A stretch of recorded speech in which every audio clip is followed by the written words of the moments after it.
Baik, saya akan bacakan pertanyaannya ya.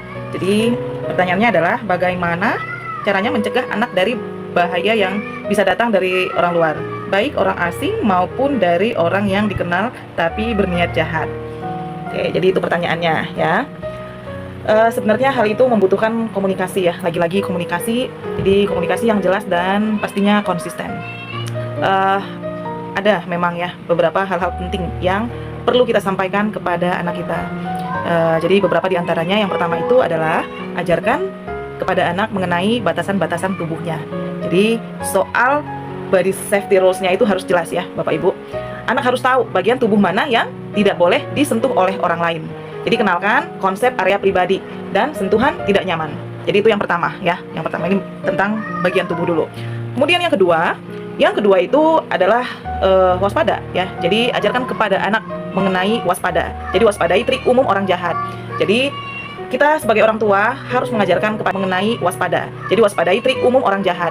Jadi kita sebagai orang tua harus mengajarkan kepada anak untuk tidak menerima hadiah ya, atau mungkin makanan atau tumpangan ya dari orang-orang asing tanpa izin orang tua.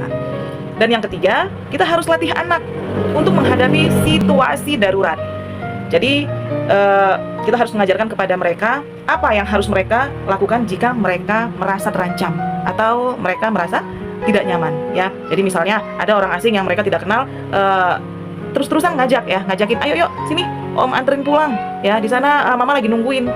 Jadi kita harus mengajarkan kepada anak ya untuk harus berani speak up ya, minta tolong ya. Contohnya nanti kalau ada yang ngajakin kamu ya, dan kamu tidak kenal orang itu, dia maksa, terus kamu merasa terancam dan kamu merasa tidak nyaman ya, kamu bisa langsung berteriak ya. Misalnya bilang aja begini, tolong saya tidak kenal dengan orang ini ya, misalnya begitu ya. Atau adek bisa lari ke tempat yang ramai.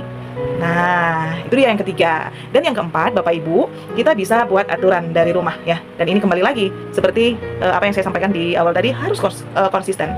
Jadi buat aturan rumah yang konsisten. Misalnya, yang pertama, tidak boleh pergi tanpa izin orang tua. Yang kedua, kalau mau pergi harus beritahu dulu mau kemana ya, perginya sama siapa. Nah, hubungan yang terbuka. Jadi kita harus pandai-pandai mendorong anak kita untuk bercerita apapun ya. Kita harus mampu ya untuk melakukan komunikasi efektif ini kepada anak kita. Jadi kita harus mampu dorong anak kita untuk bercerita apapun tanpa adanya rasa takut dimarahi ya. Dan Bapak Ibu bisa bilang begini nih ya, misalnya Bapak Ibu tanyakan ya kepada anak, hari ini ada yang bikin kamu nggak nyaman ya? Ya, misalnya Bapak Ibu melihat dari gesture si anak sepertinya ada yang disembunyikan ya, bisa menanyakan seperti contoh yang tadi, atau mungkin dengan kalimat-kalimat yang serupa ya. Jadi komunikasi terbuka itu sangat penting sekali. Nah, jadi harapannya semoga anak-anak kita terhindar dari hal-hal yang tidak baik. Jadi itulah ya beberapa hal penting yang kita harus benar-benar aware terhadap anak kita, bagaimana mereka bisa untuk melindungi dirinya ketika jauh dari kita sebagai orang tuanya. Jadi itu dia jawabannya. Terima kasih.